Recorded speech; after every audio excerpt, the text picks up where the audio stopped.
Tengok syair. Kau datang perkuburan, lalu kau menyeru, di manakah orang yang diagungkan dan dihinakan? Mereka semua telah binasa dan tiada seorang pun yang menjawab. Mereka semua telah mati. Begitu pula beritanya. Wahai yang bertanya tentang orang yang telah berlalu, kau hanya mampu mengambil pelajaran terhadap apa yang telah berlalu. Pagi dan petang terpendam dalam tanah. Lalu tanah itu menghapus keindahan rupanya. Ibnu Katsir berkata dalam Bidayah, kita tengok bagaimana diceritakan tentang dahsyatnya akan kematian dan alam kubur ini. Tengok Ibnu Katsir dia cerita tentang Umar bin Abdul Aziz. Umar Abdul Aziz ini ialah cucu kepada Umar Al-Khattab. Umar Al-Khattab ni tuan-tuan, saya cerita tuan-tuan, ketika dia nak mati, dia mati di mihrab Nabi SAW. Tapi yang paling hebat ketika mana dia memeluk Islam. Dia memeluk Islam, sebelum memeluk Islam dia kata apa? Kalaulah hampa nak bunuh Muhammad, akulah orang yang pertama akan bunuh. Tapi alhamdulillah Tuhan buka pintu hidayahnya bila Nabi baca, ya Allah berilah hidayah kepada dua Umar. Pertama Umar Al-Khattab, yang kedua Abu Jahal. Akhirnya Tuhan buka hidayah kepada Umar Al-Khattab, dia pergi tuan-tuan rumah adiknya. Dengar surah Taha, ringkas cerita, dia pergi nak masuk Islam dekat Nabi di rumah Al-Arqam, Abi Al-Arqam. Sampai di rumah Abi Al-Arqam tuan-tuan, dia ketuk pintu, masa tu dikatakan ada 39 para sahabat. 39. Umar adalah orang yang ke-40 masuk Islam. Umar, kan? Dia pergi, masa tu Sayyidina Hamzah ada. Sayyidina Abu Bakar ada. Abu Bakar kata apa? Kalaulah apa yang dibuat oleh Umar kepada engkau, akulah yang akan pertahan. Kami pertahan. Akhirnya Umar masuk tuan-tuan, jumpa Nabi, terus masuk Islam. Bila dia masuk Islam, dia kalimah la ilaha illallah boleh mengubah keadaan. Kalimah la ilaha illallah yang dia ucap boleh ubah dirinya jadi orang yang teruk kepada orang baik. Kita kalimah la ilaha illallah ni ada lama dah. Tapi kalau tak berubah lagi, tak tahu. Sayyidina Umar ni, kalimah la ilaha illallah Muhammad Rasulullah boleh ubah dia jadi orang yang hebat. Kita ni kalimah la ilaha illallah lama dah, tapi tak berubah lagi. Bang, kena ubah bang. Sebab tu, bila Sayyidina Umar ni tuan-tuan, dia masuk Islam, dia hebat. Dia hebat, tengok. Salah silah dia kepada Umar Abdul Aziz. Umar Abdul Aziz ni, ketika dia nak mati tuan-tuan, dia duduk tidur ni. Ni, belah ni menteri semua. Isteri dia kata tolong keluar. Ada orang ziarah nak masuk jumpa aku. Mereka keluarlah. Ada orang masuk sungguh. Rupanya yang masuk itu ialah malaikat. Masuk, bila orang ni keluar balik, tengok-tengok Umar Abdul Aziz meninggal. Tengok macam mana dia cerita. Umar Abdul Aziz ni melewati suatu perkuburan. Dia lalu kat kubur. Ni diriwayatkan oleh Ibnu Katsir dalam Bidayah.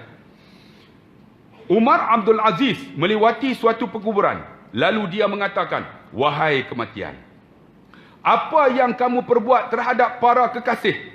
Di manakah para kekasih? Di manakah rakan-rakan? Di manakah saudara-saudara? Di manakah teman-teman? Di manakah orang yang suka bergadang? Bergadang ni dalam bahasa Indonesia, maksud dia berhibur. Tulis. Bergadang tu berhibur. Yang suka bergadang, yakni berhibur. Wahai kematian, apa yang kamu perbuat terhadap para kekasih? Tidak seorang pun yang menjawab. Ia bertanya sambil menangis. Sambil duk tanya tu, Sayyidina Umar Abdul Aziz teriak, tahukah kalian apa yang dikatakan kematian? Mereka menjawab, tidak. Sebab dia khalifah. Ia sendiri menjawab. Dia jawab, kematian berkata, aku memakan 2 kurnia matamu. Ni dia kata mati esok. Ni mata ni tak ada apa dah. Dia kata lagi, aku membirukan kedua matanya. Aku pisahkan kedua telapak tangan dari kedua bahumu. Lalu kedua bahu dari kedua sikunya. Dan kedua siku daripada kedua pundaknya. Seandainya seorang dapat selamat daripada kematian, nescaya Muhammad sallallahu alaihi wasallam telah selamat darinya. Tuan-tuan tengok Umar Abdul Aziz ni, dia pergi kat kubur, dia kata, ni hari ni mana kekasih hang? Orang tu duduk dalam. Bini yang kita sayang, tunggu kita tak kat kubur? Teriak ya. Bang, tak ada dah bang. Bang. Macam kawan saya, Ustaz Abu Bakar, duduk di Jeddah. Dia balik tuan-tuan. Ni kawan dia mati, dia mandi jenazah, semua dia buat. Bini ni, kawan dia ni duduk depan kepala. Habis dah abang, tak ada siapa dah nak jaga saya. Kawan duduk di depan, saya dah.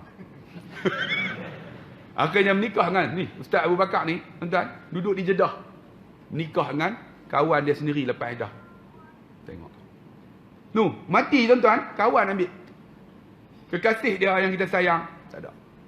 Sebab tu orang perempuan kalau mati, ni kahwinlah. Jangan susah hati. Sebab apa? Kakak makcik akan bangun dengan mana suami yang paling soleh. Yang paling soleh. Dia kata, Alhamdulillah Ustaz, saya dua-dua soleh. Seorang Saleh bin Din, seorang Saleh bin Man.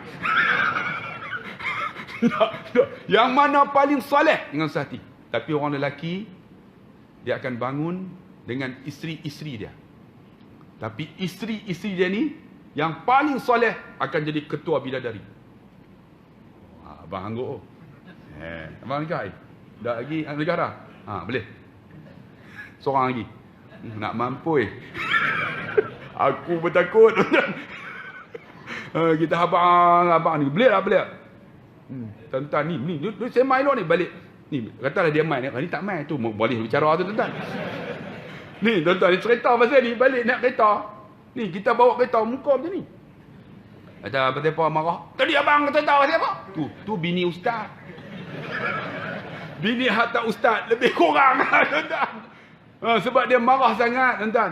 Mana ada orang nak untuk dikongsi, mana ada? Ada tak? Makcik nak tak? Nak cik. Golek tentu lah. Memang tak nak kan? Dan kita pun tak mau nak dikongsi. Tapi nak buat macam mana? Dah takdir. Tu ada pemarah saya. Sebab tu saya habaq lah ni nampak ni. Nak menikah dua senang. Susah nampak. Dia nak naik tu.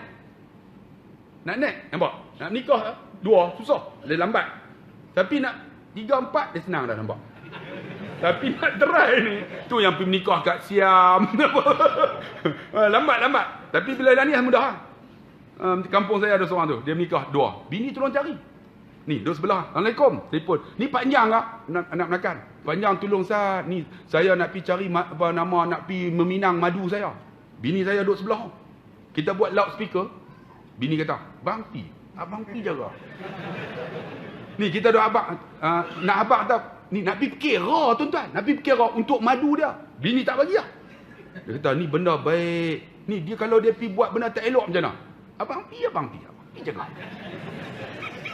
Lah kali saya kata tak apalah. Telefon ayah. Telefon Pak Su Harun.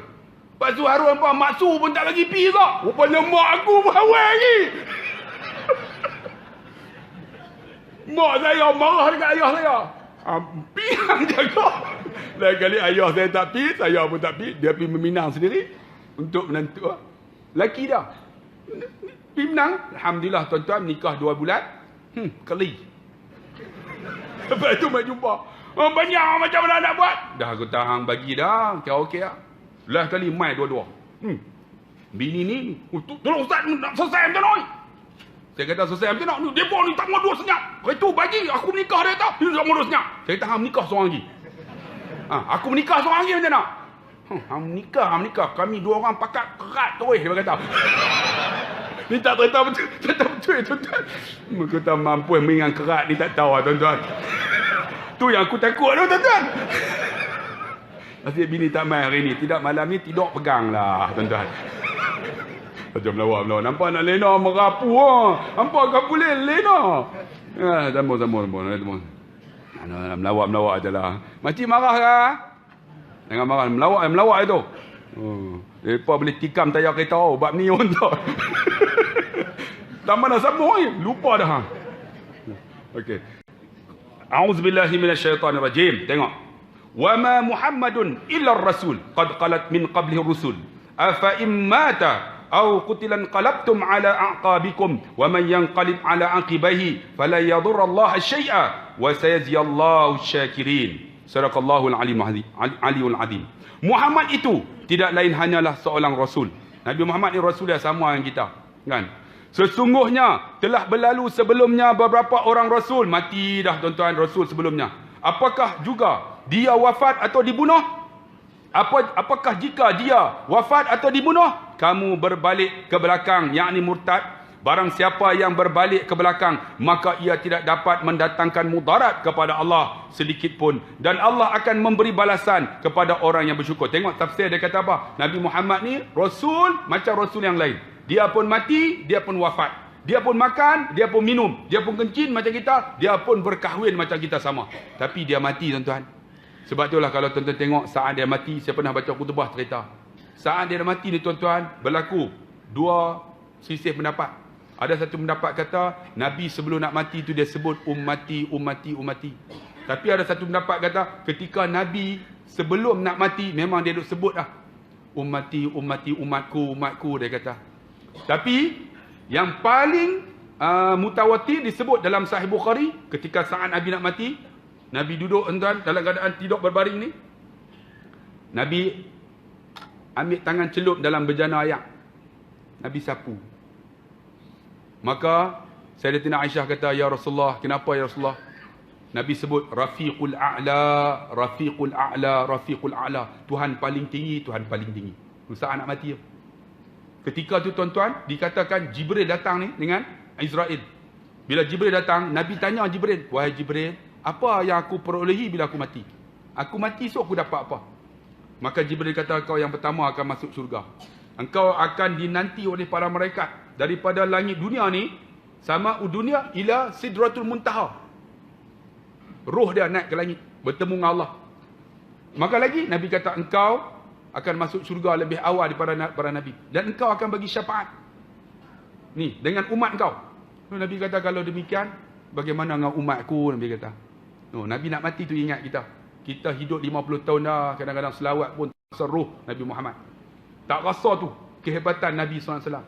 Lalu Nabi kata, macam mana dengan umatku? Maka Jibril kata apa? Umat kamu yang pertama masuk syurga. Ada masuk syurga tanpa hisap.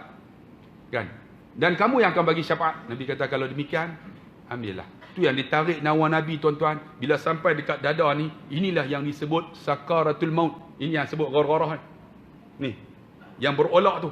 Sebab tu kalau tuan-tuan tengok orang yang nak mati tu, dada ni akan berolak ni. Berolak maksudnya nafas tu naik dah, bukan nak masuk. Tu dekat lah. Bila berolak dada tu tuan-tuan, Nabi pada ketika tu dia kata apa? Wahai Jibril, wahai Israel, boleh atau tidak sakit mati umatku ni kau letak kat aku, supaya umat aku ni daripada aku sampai akhir zaman tak rasa sakit. Apa kata Israel? Wahai Muhammad, umatmu bergantung dengan amalannya. Tu yang kata amalan kita tu, yang terbaik-baik amalan. Umatmu bergantung dengan amalannya. Kamu tak boleh tolong ya Rasulullah.